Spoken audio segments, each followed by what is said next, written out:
영적 질서라는 제목으로 열왕기서를 마치고 역대기 살펴보는 처음 말씀으로 여러분들과 함께 나누어봅니다. 일단 우리가 역대기가 무슨 책인지 알아야 역대기에서 말씀하시고자 하는 내용을 정확하게 파악할 수 있습니다. 역대기의 기자가 언급하고 있는 게 뭐냐면요, 유대인들을 해방한다는 고레스의 조서입니다. 고레스의 조서는 뭐냐면 바벨론의 포로로 끌려왔던 이스라엘 백성들이 본국으로 돌아가서 성전을 세워도 좋다라고 페르시아의 초대 왕이었던 고레스 왕이, 키루스라고 적혀있죠, 세계 역사에는. 이 고레스 왕이 유대인 해방령을 내린 걸 고레스의 조서라고 합니다. 역대하 36장 22절에서 23절에 기록되어 있거든요. 그러니까 역대기를 기록한 사람은 이스라엘 포로가 다 해방된 다음 세대 사람이라고 볼 수가 있겠죠. 예. 그러니까 역대기 상하를 보면요, 유대인들이 바벨론 포로에서 돌아온 지 100여 년이 지난 후의 이스라엘 백성에 대한 기록이 역대기 상하에 나옵니다. 그때 당시에 포로 후 공동체라고 한다면, 자 보세요. 그러니까 이스라엘이 바벨론으로 끌려갔을 때를 포로 공동체라고 할 수 있죠.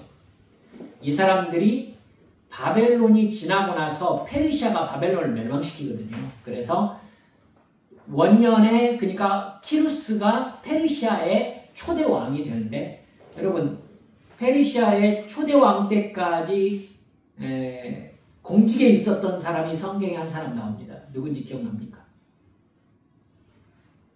바벨론 포로로 끌려갔는데 페르시아의 고레스 왕 원년까지 있었던 사람, 다니엘입니다. 다니엘은요 1차 포로 때 끌려갔어요. 그러니까 온전히 70년을 바벨론 포로 생활을 한 사람인 거죠. 1차부터 70년이 시작되거든요. 2차, 3차까지 바벨론으로 포로로 끌려갔는데 고레스 왕 원년까지 이렇게 다니엘이 이제 형통하였다, 그가 살아있었다, 이렇게 나오지 않습니까? 저는 개인적으로는 그래요. 이 다니엘이 고레스 왕에게 틀림없이 영향을 끼친 사람이었을 것이다. 생각해보세요. 바벨론 제국을 멸망시키고 페르시아가 세워졌는데 그 이전 세대 사람의 재상을 페르시아가 살려둘 리가 있습니까? 그렇잖아요. 전쟁한 나라인데 살려둘 리가 없죠. 근데 다니엘이 그때까지 형통했다라고 보는 거 보면은 틀림없이 아마 고레스 왕은 다니엘이라는 사람이 하나님께 붙잡힌 사람이었음을 틀림없이 알고 있었을 것이다. 그리고 그 다니엘과의 관계성 때문에 저는 유대인 해방령을, 사실은 아무 이렇게 관계가 없잖아요. 특히 바벨론이요, 합병한 민족들이 되게 많거든요. 근데 유독 유대인들에게만 본국으로 돌아가서 성전을 세워도 좋다라는 조서를 왜 내리겠어요? 저는 다니엘이 상당한 역할을 했었을 것이다 라고 생각하고 있는 편입니다. 물론 기록으로 증명된 것은 아니지만은요. 네, 당시에 포로 공동체, 그리고 지금 돌아온 공동체를 포로 후 공동체라고 얘기할 수 있겠죠. 이 포로 후 공동체에 대한 정보는요, 성경에서 에스라, 느헤미야, 학개, 스가랴, 말라키, 여기에 적혀 있어요. 역대기서는 성전, 그리고 특히 성전의 레위인 직원들에 대해서 굉장히 큰 관심이 있습니다. 그렇기 때문에 많은 학자들은 역대기를 기록한 사람이 레위인일 것이다. 또 더 나아가서는 레위인 음악가일 가능성도 있다, 이렇게 얘기를 하곤 합니다. 찬양하는 사람을 되게 많이 언급하거든요. 다른 성경에는 역대기처럼 찬양을 어떻게 했다, 혹은 찬양대가 몇 명이었다, 막 이렇게 레위인의 자세한 역할에서 찬양대가 차지하는 비중을 그렇게 막 기록한 기록이 없거든요. 근데 역대기에만 그렇게 나타납니다. 그래서 레위인 찬양단이 아니었을까라고 생각하는 사람이 있어요. 근데 또 다른 상당히 많은 학자들이 아마도 역대기 상하를 기록한 사람이 에스라일 것이다 이렇게 이야기하기도 합니다. 근데 저는 에스라 쪽이 맞는 것 같다라는 생각을 하고는 있습니다. 역대기를 읽고 있는 사람들은요, 페르시아 초대 왕이었던 고레스 왕의 칙령으로 해방된 사람들인 거예요. 그러니까 고레스의 칙령은 스가랴 1장 3절에 이렇게 기록되어 있어요. 너희 중에 무릇 그 백성된 자는 다 스가랴가 아니라 에스라입니다. 에스라. 제가 잘못 읽었습니다. 너희 중에 무릇 그 백성된 자는 다 유다 예루살렘으로 올라가서 거기 있는 여호와의 전을 건축하라. 너희 하나님이 함께 하시기를 원하노라. 이게 고레스 칙령이거든요. 유다 왕국의 여호야김 왕 때부터 느부갓네살 왕이 1차 침입 때 포로로 끌려간 사람들은 여러분 상당수가 바벨론에서 죽었을 겁니다. 70년이니까요. 그 후로 70년이 지나 고레스 칙령을 따라 돌아온 자들은 어떤 사람들이냐면요. 바벨론 땅에 살면서 페르시아에 합병되었지만은 고국으로 돌아가서 성전을 건축하고 싶어한 사람들이 돌아온 거예요. 그러니까 순전히 종교적 이유로 돌아온 것입니다. 여러분, 느부갓네살을 비롯해가지고 바벨론은요, 민족 통합 정책을 썼기 때문에 바벨론 땅에서 자유롭게 상거래도 할 수 있었고요. 자기 집을 짓고 땅을 사서 거기서 농사도 짓게 해주었어요. 그렇기 때문에 거기에 자리를 잡고 사는 사람들은 70년이잖아요. 굳이 그걸 다 놓고 본국으로 귀환할 이유가 별로 없는 거예요. 이제 세대가 바뀌었잖아요. 한 세대를 성경에서는 40년, 30년 이렇게 보거든요. 그러면 벌써 두 세대째잖아요. 그러니까 이 사람들이 모두 다 놓고 유대 땅으로 돌아오려는 동기를 가질 만한 게 사실은 생활적인 면으로는 별로 없는 거죠. 이미 살살은 살고 있는 거니까. 근데 오려고 했었던 사람들은 뭐냐면은 예루살렘 성전 때문에 돌아온 겁니다. 성전을 건축하라라고 고레스 왕의 칙령도 내려왔고요. 고레스는 그 성전을 건축하기 위한 재정적 지원을 아끼지 않았어요. 만약에 우리가 포로 생활을 하고 있는 사람들이라고 한다면은 고국으로 돌아가면 어떤 상황이 기다리고 있겠어요? 성전은 건축할 수 있겠지만은 되게 힘든 상황이 기다리고 있을 가능성이 많죠. 여러분, 생활 터전이 다 무너져 있고 그곳으로 돌아가가지고는 자기들이 이미 70년 전인 거예요. 그러니까 자기 땅으로 돌아와도 그 땅을 자기 땅이라고 주장할 수가 없는 거죠, 이제. 멸망한 나라의 후손들이잖아요. 그렇기 때문에 돌아가면은 틀림없이 현지에 살고 있는 사람들의 소장농이 될 가능성이 많잖아요. 이것이 보이기 때문에 사실은 하나님의 성전을 향한 열정이 없으면 굳이 돌아갈 필요를 느낄 수 없는 사람들이 이 포로 후 공동체인 겁니다. 그러니까 하나님을 향한 열정을 가지고 사실은 포로들이 유대로 귀환을 한 것입니다. 여러분, 하나님께서는요, 다윗 왕가의 후손인 세스바살과 스룹바벨, 아론계 제사장의 후손인 요사닥의 아들 여호수아, 선지자 학계, 스가랴, 이 사람들을 돌아오는 포로의 공동체 리더로 세우셨습니다. 그들의 인도로 포로 공동체는요, 다리오 왕 6년, 그러니까 주전 516년에요. 성전을 완공합니다. 돌아와서. 이걸 스룹바벨 성전이라고 해요. 그러니까 솔로몬 성전이 무너진 그 자리에 스룹바벨 성전을 세웠는데, 솔로몬 성전에 비하면 초라했죠. 그러는 사이에 선지자 학계와 스가랴 선지자도 성전 건축을 완공한 사람들에게 앞으로 영광스러운 미래가 있을 것이다 이렇게 예언했습니다. 예루살렘 성조차 변변이 없는데 성전을 건축하고자 했던 사람들인 포로 공동체잖아요. 그러니까 선지자가 예언했을 때 이 사람들은 이스라엘이 회복될 것이다. 정말 영광스러운 이스라엘의 회복이 있을 것이다 라는 꿈을 꾸게 됩니다. 근데 여러분, 성전이 그렇게 지어지고 나서도 그들의 기대는 현실로 나타나지 않았습니다. 다윗 가문은 시들었고요. 경제적으로 정치적으로 별다른 변화가 없었어요.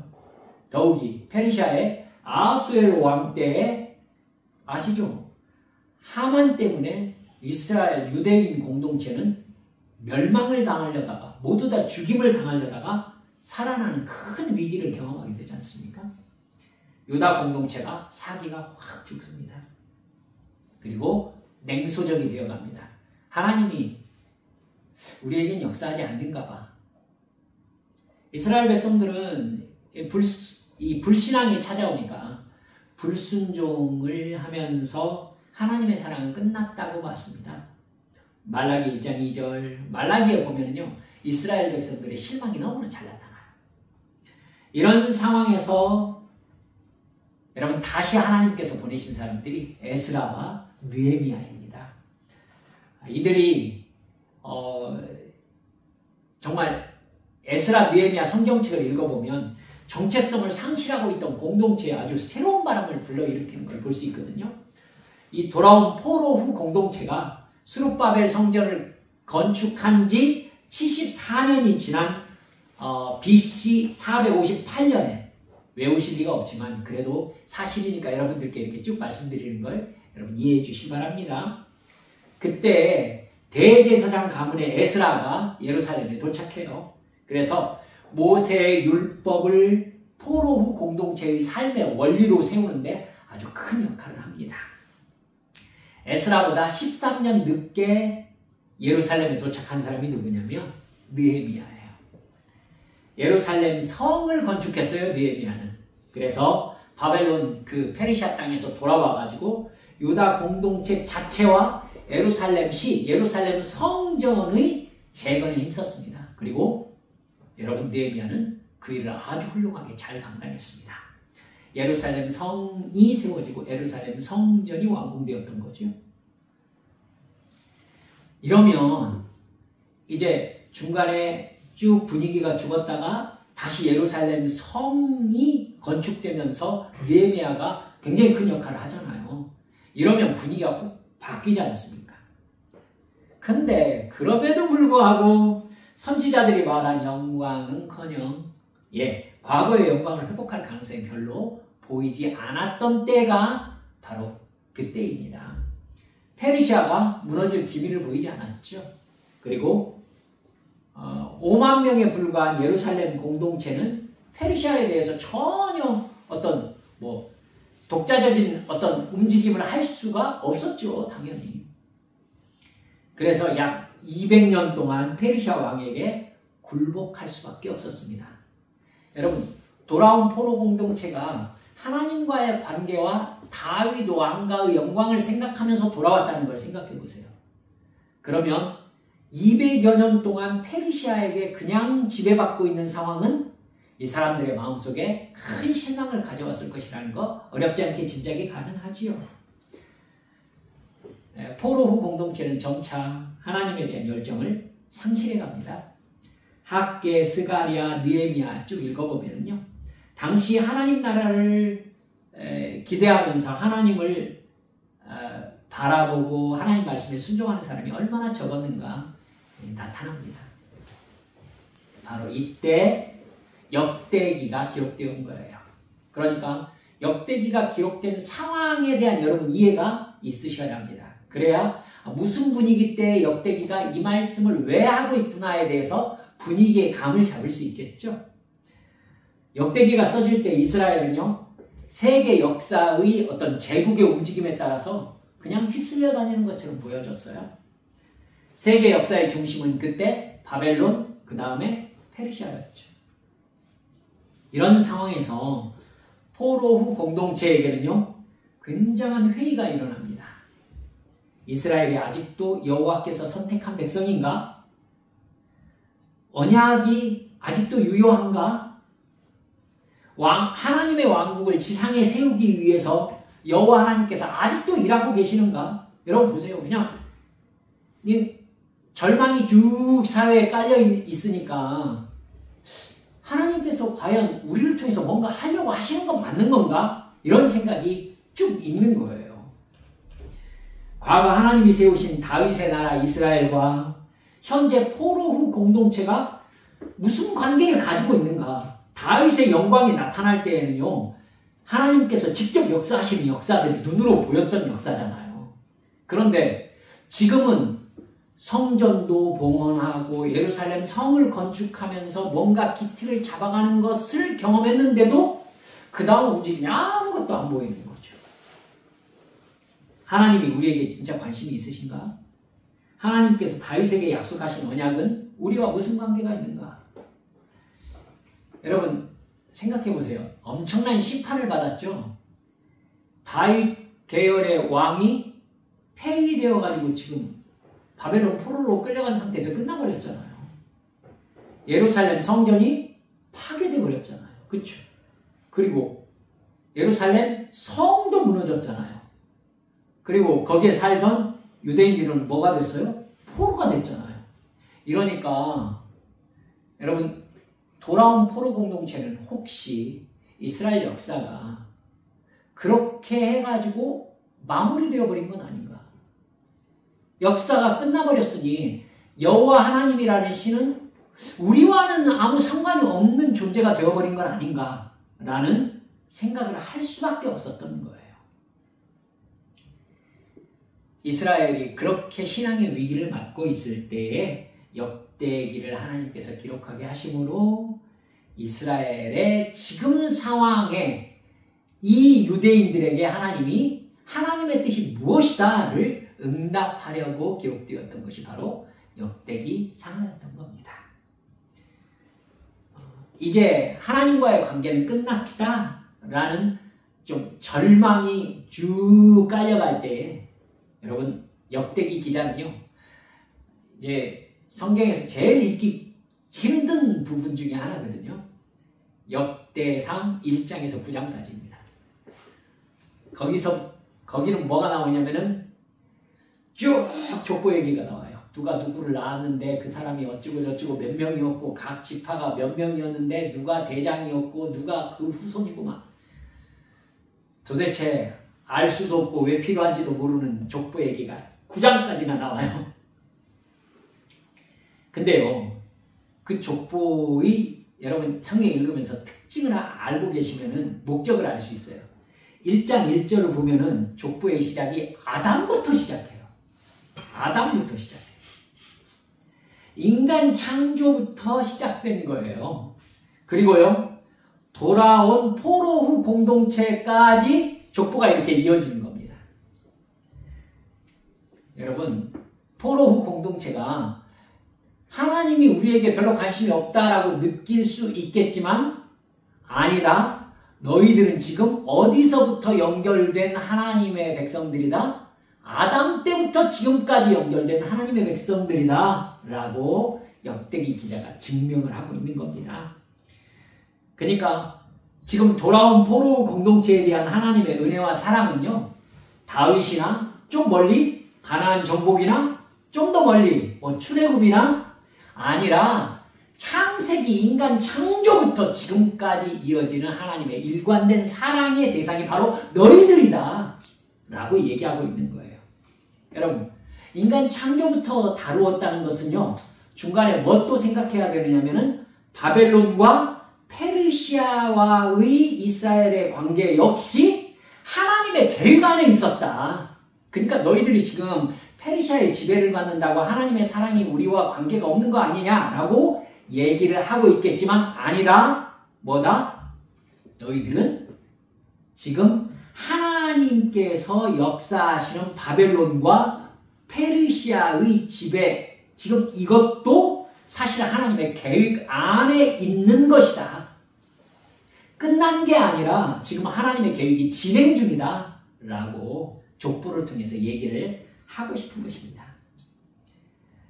여러분 2장부터 8장까지는요 야곱의 후손들에 대해서 얘기를 합니다. 그러니까 이제 진짜 언약 백성에 대해서 얘기를 하고 있는 거죠. 야곱의 후손들에 대한 기록을 보면은 여러분 중구난방으로 기록되어 있어요. 12지파에 대한 언급이 있는데요. 단지파, 스불론 지파에 대한 기록이 없습니다. 납달리 지파에 대한 이야기도요. 달랑 한 줄 나옵니다. 역대상 7장 13절에 이렇게 달랑 한 줄 나와요. 다른 지파는 막 여러분 2장에서 4장까지 기록된 게 유다 지파예요. 완전 차별되죠. 8장에서 베냐민 지파가 나옵니다. 즉 유다 지파와 베냐민 지파의 족보가 다른 모든 지파의 족보를 감싸고 있는 형태로 기록되어 있는 거예요. 이게 히브리어로 기록된 기록들에 대해서 성경 기록에 대해서 특징적으로 나타나는 거거든요. 가장 중요한 것이 한가운데 있고요. 그 다음에 또 그 다음 이렇게 둘러싼 구조가 이렇게 나타나거든요. 아마 유다 지파와 베냐민 지파가 왕가 지파였기 때문에 그랬을 겁니다. 베냐민 지파는 맨 처음에 사울 왕을 배출했었잖아요. 그 뒤로 이제 유다 지파로 이어지는데요. 두 지파가 사실은 가나안 땅에서 가장 오랫동안 살아남은 지파입니다. 중요한 점은요. 이 족보를 적은 2장에서 8장까지의 기록 가운데 6장의 한가운데에요. 레위 지파가 적혀 있다는 거예요. 그러니까 모든 족보가 한가운데 레위 지파를 중심으로 적혀 있다라고 볼 수 있는 겁니다.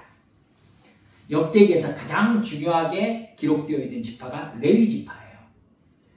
역대기를 기록한 사람을 에스라라고 본다면 에스라는 제사장입니다. 제사장 지파예요. 에스라가 아론의 후손인 레위인인 겁니다. 그들은 이스라엘 역사에서 역할을 두 가지 맡았었어요.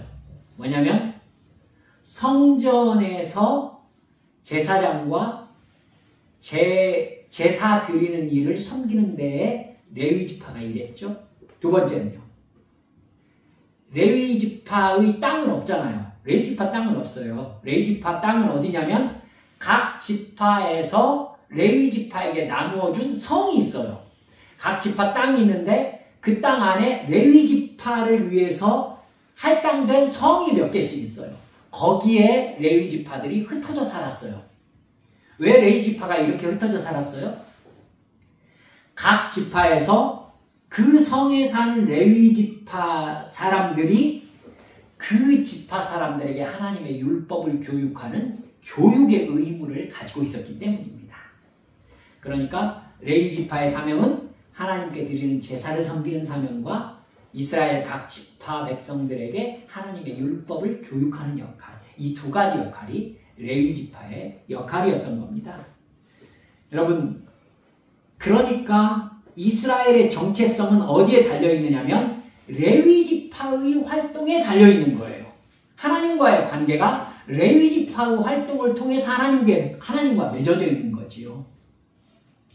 여러분, 그 관계성을 가장 직접적으로 나타내주고 있는 성경이 어디냐면요. 사사기예요. 사사시대에 보면요. 이스라엘에 우상숭배가 만연하잖아요. 그런데 우상숭배가 만연할 때 가장 먼저 일어났던 증상이 뭐냐면은 하나님께 드리는 제사가 사라진다는 거예요. 우상에게 바치는 제사가 드려지지요. 여러분, 그렇게 율법에 따라 하나님께 드리는 제사가 사라져버리면 이스라엘 백성들이 뭘 잊어버리겠습니까? 율법과 레위인을 잊어버리죠. 여러분, 제사가 드려지지 않으면 레위인은 생존의 위협을 받게 됩니다. 11조가 나오지 않으니까 레위인들은 살 수가 없어요. 먹고 살 수가 없잖아요. 이스라엘 백성들이 레위인의 기업이거든요.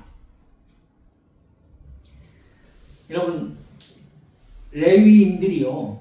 정체성을 잃고 먹고 살기 위해서 떠돈 기록이 사사기의 기록이에요. 제사가 사라져버리니까 레위인들이 할 일이 없어지고 11조가 없어져 버리니까 레위인들이 먹고 살 수가 없었으니까. 그러니까 레위인들 각자가 이제 제사로 인해서 레위인들의 생존이 보장되어야 되는데 그게 없으니까 레위인들이 떠돈 거예요. 떠돌아요. 먹고 살기 위해서. 여러분, 그래서 이스라엘이 하나님과의 관계에서 최악의 상황을 맞이하게 되는 게 사사기에 기록된 마지막 역사예요. 레위인들이 첩을 얻고 그리고 자기 재산을 자기 개인 것으로 착복하고 유다 왕국의 역사에서도요. 이렇게 나타나죠. 요아스, 요시야 왕. 여러분 열왕기서 기억하실지 모르겠네요. 이스라엘 나라를 하나님의 율법에 순종하는 나라로 회복시키고자 했던 왕들이잖아요. 그 왕들이 이스라엘 나라의 신앙 부흥 운동을 위해서 가장 먼저 했던 행동이 뭐였어요? 성전을 수리하는 거였어요. 성전을 수리한다는 얘기는 제사 드리는 기능을 성전이 상실한 채 방치되었다는 뜻이잖아요. 그렇죠? 예.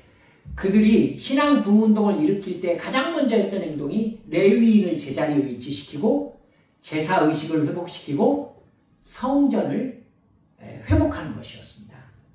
여러분, 그리고 레위인들에게 각 성에서 각 지파들에게 율법을 다시 가르치게 했던 역사가 이스라엘의 신앙 부흥의 역사였습니다.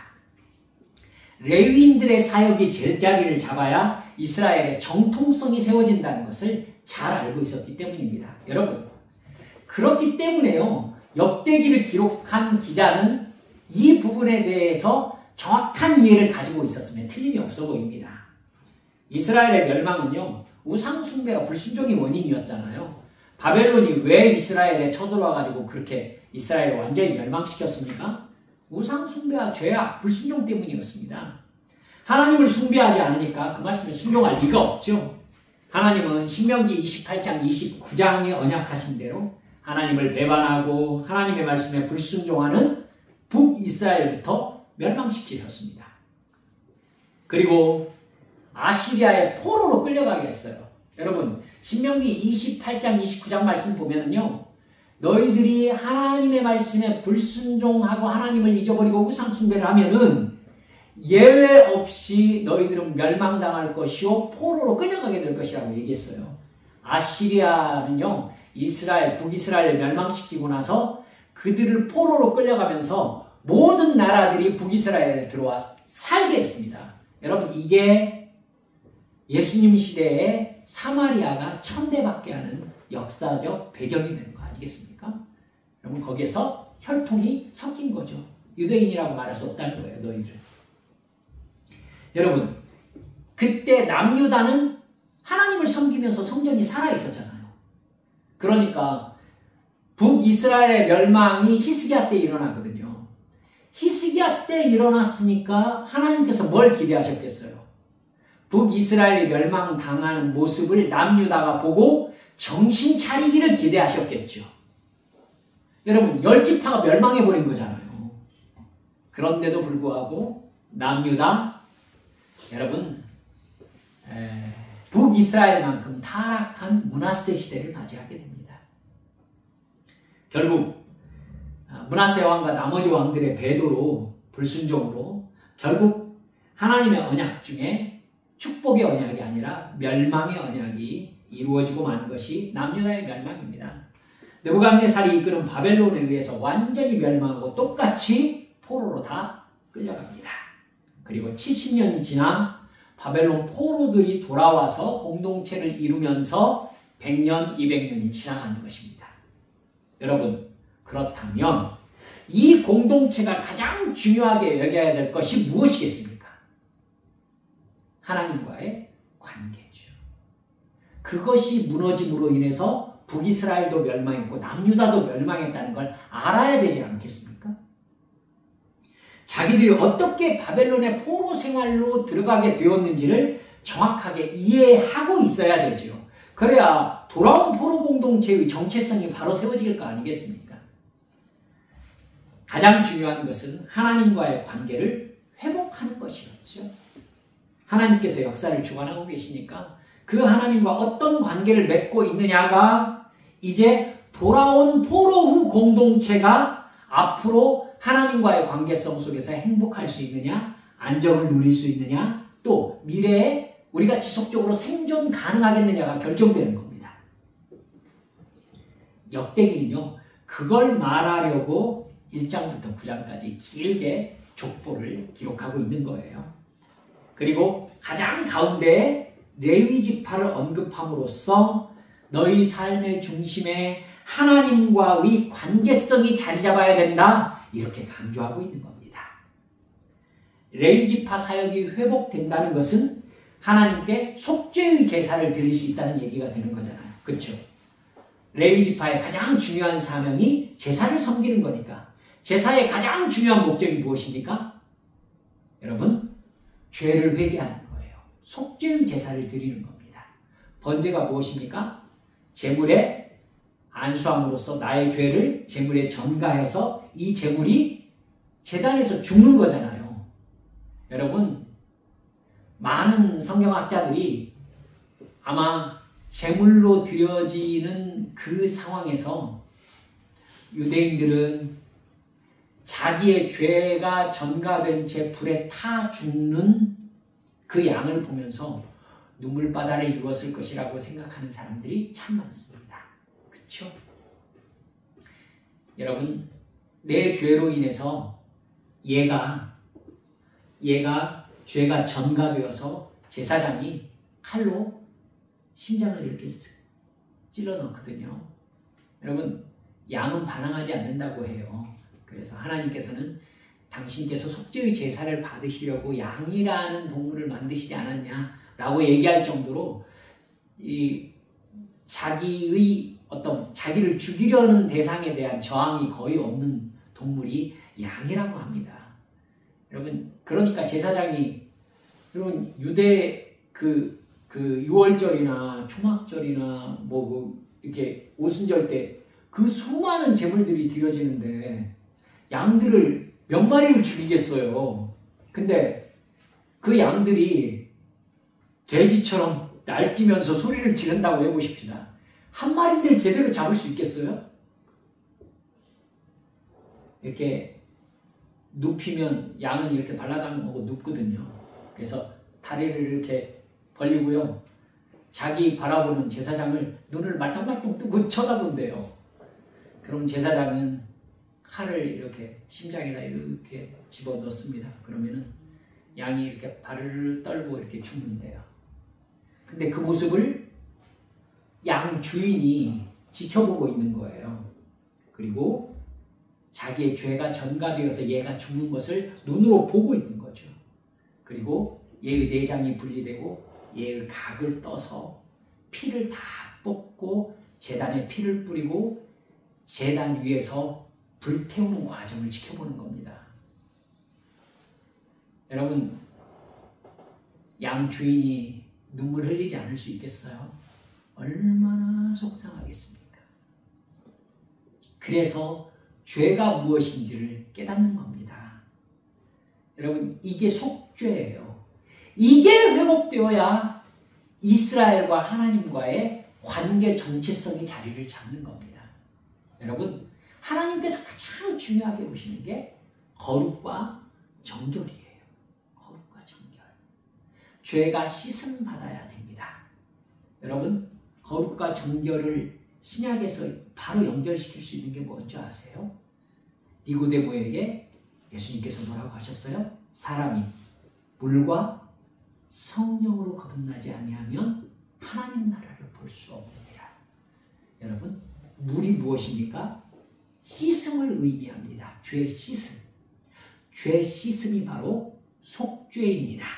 죄 씻음. 그리고 성령. 여러분, 죄를 씻었으니 어떻게 해야 됩니까? 이제 하나님의 백성으로 살아가야 하는 겁니다.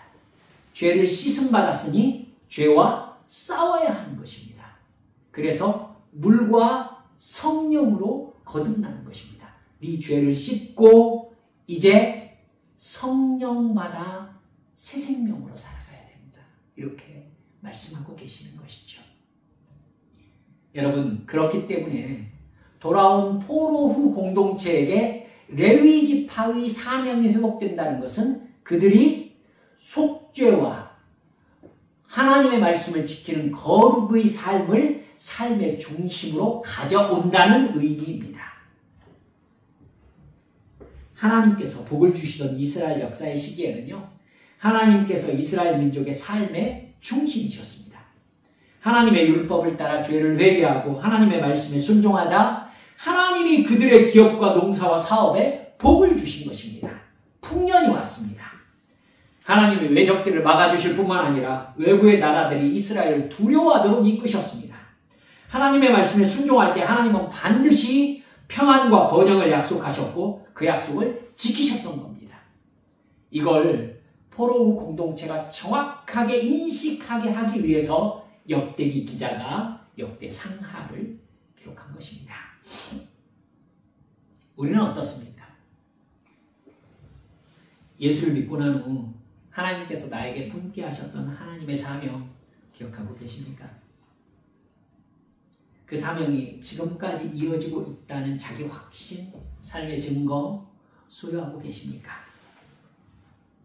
여러분, 돌아온 포로 공동체는 페르시아에게 지배받고 있는 정말 팍팍한 생활 현장에서 살아야 했습니다. 성전을 봉헌하고 예루살렘 성을 복원했지만 그들이 기대했던 이스라엘 왕국은 회복되지 않았습니다. 그러자 공동체에게 깊은 낙심과 불안이 스며들었죠. 여러분, 말라기에서는 이렇게 얘기해요. 하나님이 우리를 사랑하신다는 증거가 어디에 있습니까? 삶의 상황이 그렇게 힘든 겁니다. 바로 그때 내가 마땅히 지켜야 될 하나님과의 관계에서의 나의 위치가 어디에 있는가를 파악하셔야 됩니다. 여러분, 저는 새삼스럽게 요시야 왕에 대해서 여러 번 이렇게 생각하게 되거든요. 요시야 왕도 사실은 하나님의 심판이 이미 선언된 상태에서 아무 소망이 없는 상태였습니다. 하나님의 멸망의 시기는 시시각각으로 즉각 다가오고 있었습니다. 그러니까 사실은 요시야가 신앙부흥운동을 일으키든지 일으키지 않든지 하나님의 멸망 프로그램은 전혀 변경될 여지가 없었던 겁니다. 여러분, 그러면 뭐하러 굳이 그렇게 신앙운동을 하면서 하나님 마음에 들려고 애를 쓰겠는가라는 생각 할 수 있지 않아요. 근데 요시야 왕은 이 부분에 있어서 절대 타협이 없는 모습을 보여주고 있어요. 뭐냐면 하나님의 율법대로 행하는 이스라엘 백성들의 레위인의 사역. 여러분, 유월절을 지켰는데 심지어 사사시대 이후로 요시야 왕에 이르기까지 그렇게 유월절을 지켰던 때가 한 번도 없었다라고 얘기할 정도로 정말 정확하게 하나님 앞에 이스라엘의 정체성이 담긴, 즉 속죄의 의미가 담긴 유월절을 지킵니다. 여러분, 자기의 아들 대신으로 양이 죽었던 때가 유월절이잖아요. 그렇죠? 맏아들이 죽어야 했는데 양이 죽었던 거. 그렇기 때문에 예수님께서 그 유월절 양이 죽을 시간에 예수님께서 죽으셨다고 제가 여러분께 말씀드렸죠. 예수님이 유월절 어린 양이 되신 분이 바로 예수님이십니다. 요시야가 무슨 생각을 했는지 아시겠죠? 이스라엘을 속죄로 이끌고 싶었던 겁니다. 그럼 거기에서 빈정거리면서 이렇게 물어볼 수 있잖아요. 그렇게 아무리 거룩을 애쓰며 아무리 정결과 속죄를 그렇게 애써도 사실 말해서 하나님이 멸망시킨다는 약속은 변경된 게 없지 않느냐. 그래서 너희들이 얻는 이득이 무엇이냐? 라고 얘기할 수 있단 말입니다. 요시야가 그 사람에게 뭐라고 대답할까요? 너는 이익을 얻으려고 하나님께 제사 드려? 효과를 보려고 예배해? 네 순종의 대가를 받으려고 순종해? 요시야가 이 말을 하고 싶었던 사람인 겁니다. 왜 자기가 이렇게 하나님 앞에 변화된 이스라엘을 촉구하면서 신앙 개혁운동을 일으켜요? 여러분, 이게 이스라엘이기 때문이에요. 이게 하나님의 백성이기 때문이에요. 우리 하나님이 이걸 기뻐하시기 때문이에요. 멸망이 다가와도 말입니까? 내일 멸망하든 말든 내가 하나님의 백성으로서의 정체성을 지켜야 되는 것은 당연한 것 아닌가? 요시야 왕은 그렇게 보고 있는 겁니다. 여러분, 요시야 왕의 마음을 아시겠죠? 여러분, 똑같아요. 포로 후 공동체에게 학대, 스가랴, 에스라, 느헤미야가 무엇을 외칩니까? 그대들이요, 지금 상황이 만만치 않다는 것 나도 압니다. 지금 다윗의 영광이 회복될 기미가 보이지 않는다는 것 나도 압니다. 그러면 마음대로 살아도 된다는 말입니까? 이렇게 묻고 있는 거예요. 자, 아무 기미가 없고 당신들은 실망했고 하나님이 우리의 기도를 들어주신다라는 아무 상황적 변화도 보이지 않는데 그럼에도 불구하고 우리가 바르게 살고 하나님께 속죄하며 살고 정말 하나님께서 뭐 이렇게 살아야 된다는 말입니까? 당연하지요. 왜요? 우리가 하나님이 선택한 이스라엘이기 때문입니다. 이게 바로 여러분 에스라, 느헤미야, 학개, 스가랴 선지자, 말라기 선지자가 그때 당시 포로 후 공동체에게 외치고 싶었던 메시지인 겁니다.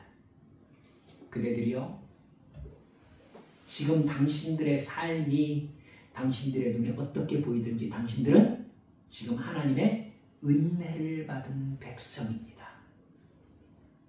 은혜 받은 백성입니다. 생각해 보세요. 하나님의 은혜가 아니었으면 지금 이 자리에 와서 성전을 세울 수 있었고 성을 건축할 수 있었습니까? 그리고 이 자리에 와서 지금 이만큼 살아갈 수 있었습니까? 페르시아가 뭐하러 유대인들에게 이만한 배려를 베풀면서 재정적 지원을 해줍니까? 사랑하는 여러분들, 사실은 알고 보면 내 기대에 미치지 못했다 뿐이지 돌아온 포로 공동체는 하나님의 은혜 가운데 살고 있었던 겁니다. 여러분, 그렇기 때문에 사실 역대기 기자는요, 당신들은 실망할 자격이 없습니다. 이렇게 강하게 촉구하면서 하나님이 당신들의 삶의 중심에 있는지 점검하십시오. 이렇게 촉구하고 있는 겁니다. 이 이야기가 우리에게 많이 영향을 끼쳐야 된다고 정말 생각합니다. 우리가 하나님께 기대한 것이 내 눈앞에 펼쳐지지 않는 상황일 수 있습니다. 그럴 수 있습니다. 그러면 이렇게 묻고 있는 거죠. 그럼 마음대로 살아도 됩니까? 그럼 예배 대충 드려도 됩니까? 기도생활 게을리해도 됩니까? 하나님께서 지금 나에게 베푸신 은혜에 대해서 감사 대충 해도 됩니까? 아니죠. 우리가 효과를 바라보면서 감사하며 효과를 바라보면서 예배합니까? 내가 예수께서 나를 구원하신 하나님의 백성, 하나님의 자녀이기 때문에 예배하는 것이고 그 말씀에 순종하는 것이고 성령께서 나를 하나님의 자녀답게 살라고 하기 때문에 죄와 싸우면서 정결함을 힘쓰는 거 아니겠습니까? 그 삶을 절대로 놓쳐서는 안 된다라고 우리에게 촉구하고 있는 것이 바로 역대기 상하의 말씀인 것입니다.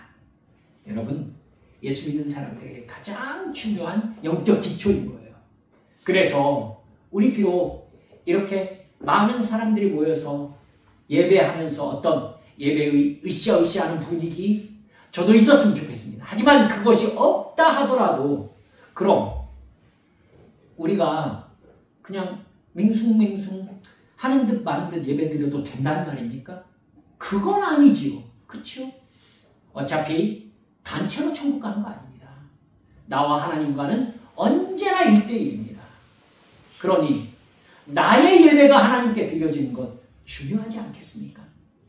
공동체의 예배가 하나님께 바쳐지는 것 안에는 1대1의 예배가 하나님께 바쳐지는 개별 예배의 성공이 들어있는 것입니다. 여러분, 우리 죄를 사하시려고 예수님이 나를 대신해서 죽으셨습니다.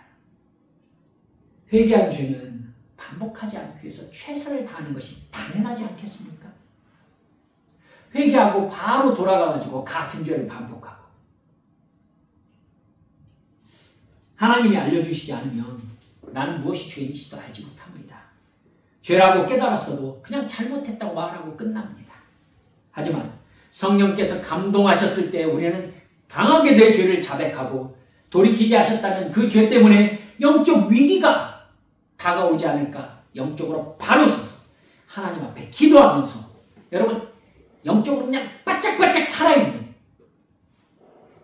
이렇게 우리의 개인의 신앙생활이 이루어져야 성령께 붙잡힌 하나님의 백성의 삶이 아니겠느냐 하는 것입니다. 말씀을 마무리합니다. 여러분, 우리 이거 깨달으십시다. 우리에게 말씀 드리면서 하나님의 말씀으로 툭 쭉 부딪히셨어요. 절대 그냥 넘기셔서는 안 됩니다. 그게 뭡니까? 하나님의 그 다음 프로그램이기 때문입니다. 네가 이거 회개하지 않으면 이거의 영향을 받은 그 다음 시간을 맞이하게 된다, 이 얘기예요. 그렇기 때문에 하나님이 사랑하는 아들아, 사랑하는 딸아, 너 이거 이렇게 해라 라고 하셨을 때에는 언제 그렇게 해야 돼요? 지금 해야 돼요. 지금 해야 돼요. 그걸 지금 하지 않으면 이게 해결되지 않으면 이거로 인한 그 다음 시간을 맞이하게 됩니다. 여러분, 그 다음 시간을 맞이하고 나서 어쩐지 하나님께서 그때 이렇게 하라고 하시더라. 바보인 거죠. 그렇죠? 제가 무슨 말 하는지 아시겠죠? 여러분 깨달으셔야 돼요. 포로 공동체가 이 부분에 대해서 영적인 어둠이 있었던 흔적이 말라기에 적나라하게 드러납니다. 하나님이 이렇게 해라 라고 하셨을 때 바로 할 수 있는 것, 이게 성령의 감동하심이고 하나님의 은혜 받는 사람입니다. 절대 그냥 넘기지 마세요. 이게 영적인 민감함이거든요. 제가 요즘 여러분들께 계속 강조하죠. 더 오너라, 더 가까이 오너라. 주님께서 부르실 때 예 주님 하고 가는 거예요. 예배 자리로 나아가시고 기도 자리로 나아가시고 말씀 읽으면서 더 가까이 주님 앞으로 나아가세요. 나중에 어쩐지 주님께서 가까이 오라고 하시더라. 바보예요, 바보. 바보예요. 하나님께 가까이 갔더니 하나님께서 복을 주신다고 해보십시다. 그 뒤에 어쩐지 하나님께서 그때 오라고 하실 때 내가 순종했더니 하나님이 이걸 주시려고 그러셨구나. 이게 복받는 삶 아니겠습니까? 사랑하는 여러분들, 무너진 다음에 후회하지 않고 여러분 오히려 하나님께서 하라는 말씀 순종해가지고 하나님께서 이것에 감추어 놓은 놀라운 축복받아 누리시는 우리 믿음의 성도들 모두 되어주시기를 주 예수님의 이름으로 축원합니다. 우리 함께 기도하십시다. 포로 공동체는 멸망당하던 때의 그 분위기를 기억해야만 했어요. 그걸 알려주시려고 역대기 상하를 기록하게 하시면서 여러분 읽어보셨겠지만 역대기 상하에서는요, 하나님께서 얼마나 위대한 분이신가, 얼마나 사랑이 많으신 분이신가, 얼마나 용서하기를 좋아하시는 하나님이신가 잘 기록하고 있습니다. 주님께서는 돌아오기만 하면 품어주시고 복 주시고 하나님의 아들과 딸로 다시 회복시키십니다. 여러분, 그 안에 감추어준 축복의 크기가 얼마나 큰지 우리 아직 다 모르잖아요. 주여, 기도하겠습니다. 더 가까이 주님께 나아가겠습니다. 주여, 주님을 정말 사랑함으로 말미암아 그 사랑 안에 있는 행복을 맛보는 내 삶이 되도록 이끌어 주시라고 우리 주님 앞에 함께 통성으로 기도하시겠습니다. 기도합니다. 하나님 아버지,